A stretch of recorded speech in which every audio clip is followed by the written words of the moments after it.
Good day! Hi everyone, I'm Aimie V. Hi everyone, I am Maricar B to Espelimbergo. Once Once again, again, good day good to day all to our all our viewers. viewers. Hello everyone, we are here to discuss with you what is rubrics, the types of rubrics, and the disadvantages and advantages of rubrics. Yes, that's really interesting topic, Aimee. So, shall we start? Yes, of course.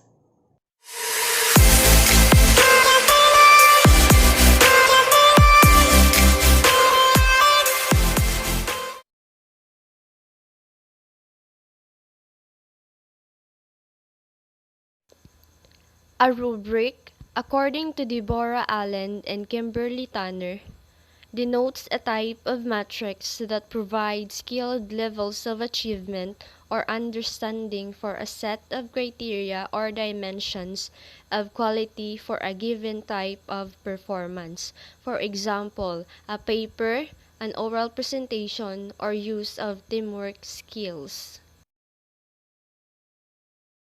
What is rubric? Rubric is a guideline for rating the student's performance. It is a scoring tool that lists the criteria or what counts of a piece of work. It is also an evaluation tool that describes the quality of a work from the range of a excellent to poor, and it is also an communication tool.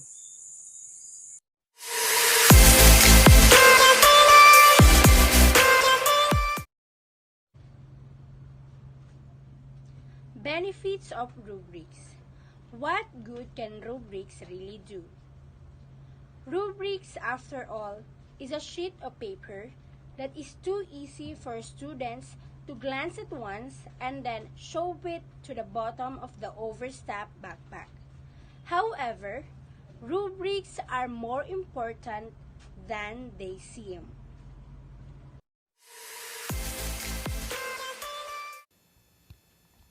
Rubrics are important because they clarify for students the qualities their work should have. The main purpose of rubrics is its ability to assess students' performance or work.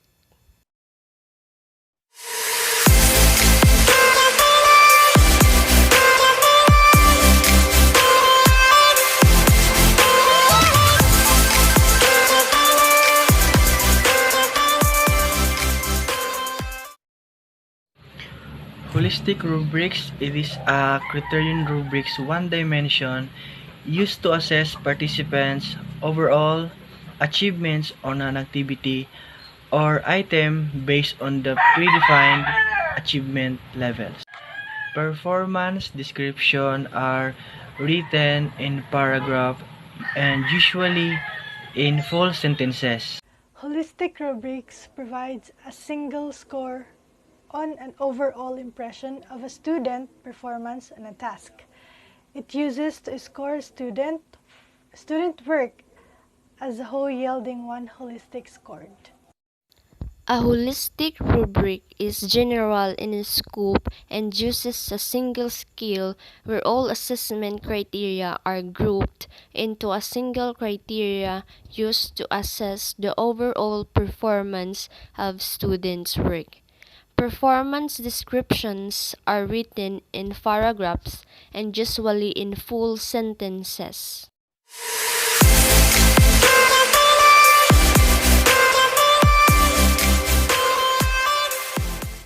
The goal of a holistic rubric is to provide feedback on what the learner is able to demonstrate rather than what he or she cannot do. Holistic rubrics contain broad objectives of list evaluation scores, each with an overall criterion summary that encompasses multiple skills.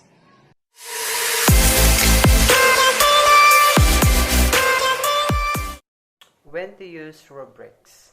There is no specific or correct answer to response to a certain task, for example, creative work. The focus is on overall quality, proficiency, or understanding of a specific content or skills. The assessment is summative, for example, at the end of the semester or major.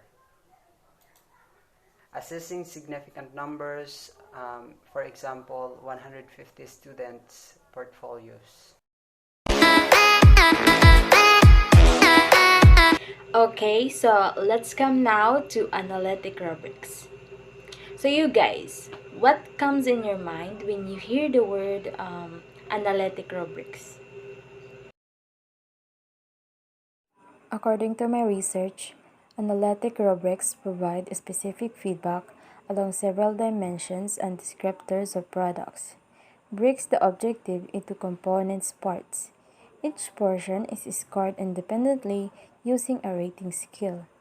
Final score is made up of adding each An component's parts. analytic rubric is one that explicitly breaks down an assessment into its constitutive skills and provides students with guidelines for what each performance level look like for each skills.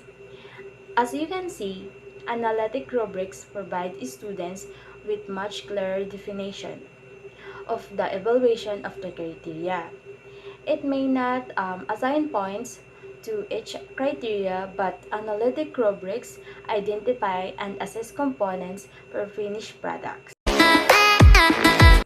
When to use analytic rubrics.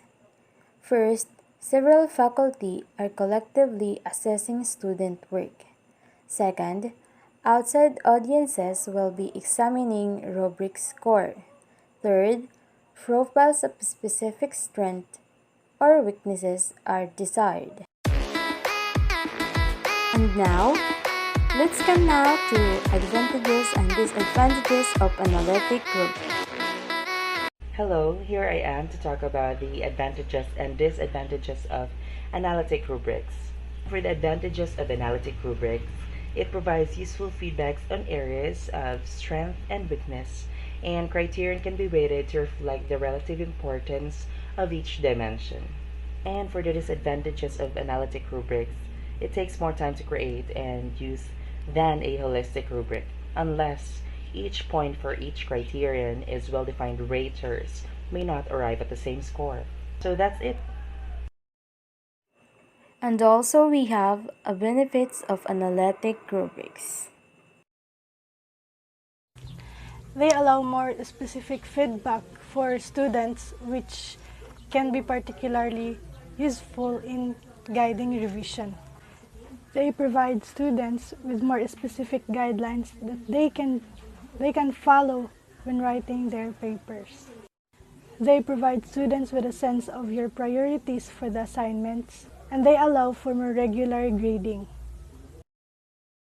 And also, let's talk about the importance of rubrics. Why rubrics are important? Rubrics are important because they clarify for students the qualities of work that they should have. This point is often expressed in terms of students in understanding the learning target and criteria for success. For this reason, it helps the teacher teach, and it also helps coordinate instruction and assessment. And lastly, it helps the students learn. And now, let's hear about the advantages and disadvantages of rubric. Advantages of using rubrics. Rubrics can reduce time spent grading by allowing instructors to refer to a substantive description without writing long comments.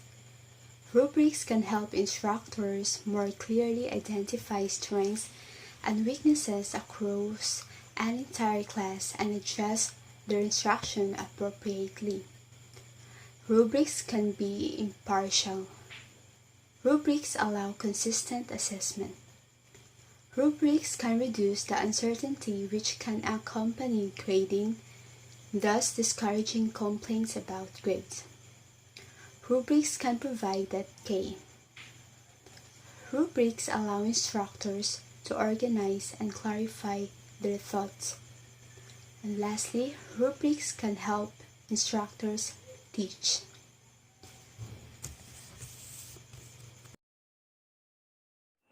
Reasons why you should use rubrics. They make clear grading objective by explicitly stating standards and grading norms to be followed. They help students make clear expectation of what a higher performance on particular performance task requires. They encourage reflective practice on the part of both students and teachers by Allen and Tanner. Holistic rubrics save your time by minimizing the number of decisions raters make by Dapple. Analytic rubrics help you to provide useful feedback on areas of strength and weaknesses by Dapple. Rubric reminders. Number 1. Neither the analytic nor the holistic rubric is better than the other one. Number 2. Consider your statements and grades when deciding which type to use. Number 3. For modeling, present to your students anchor products or examples or products to various levels to achieve development. This is the example of analytic rubrics. This is useful in providing feedback on areas of strength and weaknesses. Because of this, analytic rubrics takes more time to develop than holistic rubrics. An analytic rubric resembles a grid with criteria for a student product listed in the leftmost column and with the levels of performance listed across the top row, often using numbers and or descriptive tags. So this one is an example of holistic rubric. Holistic rubric consists of a single skill with all the criteria to be included in the evaluation being considered, together with the clarity, organization, and mechanics of the criteria. This is the summation of the two types of rubric: holistic versus analytic. Holistic. Holistic rubrics provide a single score based on overall expression of the student's performance on a task. Advantages. Quick scoring provides overview of students' achievement. Disadvantages. Does not provide detailed information, made it difficult to provide one overall score. Analytic.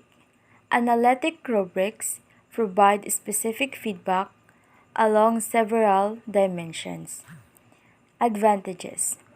More detailed feedback, scoring more consistent across students and grades. Disadvantages. Time consuming to score. Yes, hello. I'm here to share with you what is my experience about making a rubrics. Of course, it is types. There are types. There are two main types of rubric, which is the analytic and holistic. So, when we say rubrics, it is guidelines for students or rating a performance. Rating a performance, or it is the evaluation of a teacher's students' performance or their activities. So in making a rubrics, it is hard for me at first because these rubrics are not new. Not new. It is already been discussed and it been used from elementary, and I know already what is rubrics. But the thing is, I've never made any those one of those rubrics. So here are my sample about analytic rubrics. So here it is. Analytic rubric. So here there is a category, a point which is included 5 points from 1 to 5. Then a category, it categorizes the knowledge, the skills. Like for example, your performance task is to a dance performance. And also I have here holistic rubrics. it kinda different with analytic rubrics because holistic is like a summarized or a short rubrics that will rate students and their performance. So here it is the example of holistic rubric. So there are only 2 lines at the criteria and the score you want to rate. So in the criteria there is it includes the criteria that you want in your group or a member you want to see. For example, a dance performance. So in criteria you must have this is perform if they perform the dance excellent or having connection to the audience and to the dancers of the group, and down to the lowest criteria you want. So for example, sa performance the dance excellent, so if they perform excellent, so the score they should get is the highest score, which is the 4 or 5, 4 or 5, like that. So that is the analytic and holistic. So as I made making analytic and holistic rubrics, it's now like familiar to me and easy for me because I know now the difference of the two, which is the analytic and holistic. So for me, it's easy for me to make a holistic rubric than an analytic rubric. And for me, rubrics provide valuable information about the degree on which a specific learning outcome has been achieved. Concrete feedback that's simply areas in need to improvement, and can use feedback to furthermore create projects, and the ability of the students. So my experience during creating a rubric is to have concrete directions about what makes a good project, a good persuasive written piece, and etc. So my classmates and many of them have proven that rubrics improve students' end product and thus increase the students' overall learning.